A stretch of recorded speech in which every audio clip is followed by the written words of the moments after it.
kolan labada soo jeeday leylkoo dhan madowgiisa ku dhex lumay humaagiisa laxankiyo kamaansoodka lakab dareenkayga aan tuduc ku leyliyayay adna fiidka luladaada lac ka tidhi habowgayga lurka iyo galgaladkayga legdinta iyo nugaylkayga lufankiyo jileecayga kolba saama leylkayga leecleec iyo habowgayga xalay oo dhan lubigaygu xasuus buu kaladi waayay يا إله العالم والله محاضر laacdankiyo dhanqalankayga laaka diidka ficilkaaga inaad laasho wacadkeenna laabtiyo boggay shiilmay liishaanka kama qaadid laamadoodka daalkayga laayac iyo dareenkayga iyo laaxin qowlkaaga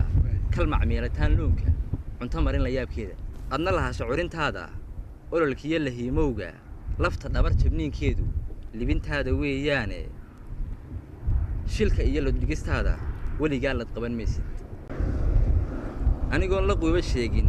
oo aan ku larin hoogba la qiimaada beenaysan marna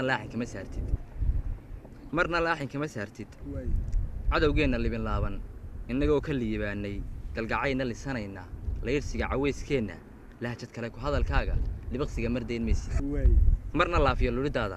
laafiyo lulidaada xaragada ku laaxayso aduun baan ligligahayne luxudkaada degtee maanku marinkaaga kama leexdo oo qofkaa luxudka la dhigay soo taagan haddana ee aan kaa beydhayn kolba laba diblayntayda laclaciyo la dirarkaaga inaan sidan u loohnaado la dhacday ku farax maanta kelmadahan la laabaysan lakan ee dhaliilaysan laqanyada odhaahdaada liqi waayey cunahaygu qalbigay jabee laabtu weligeed ladnaan mayso luquntaad jartee ruuxdu luga qura ku socon mayso waad leedhsatee fiidka kolba lee adnaantayda iyo laamadoodkayga lakadkiyo dhaqankayga soo lignaanta jaahayga ka lahiinso maankayga kun jeer baad lifaaqayga lifankayga rifateene raqdan laasan maysaane soonigan libdhiba waayey anna loodin kari waayey xubbigaagan igu laalmay loofsankiyo dhanqalankiisa waan la loolmi kari waayey samirkay lulee haanta waxaan luqdo oon tiico adigaa lista ee ciilka naxliisoo kamaad leefin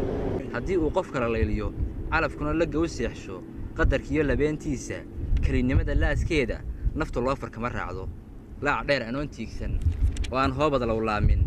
libdho iyo cadceed joogta waa laasim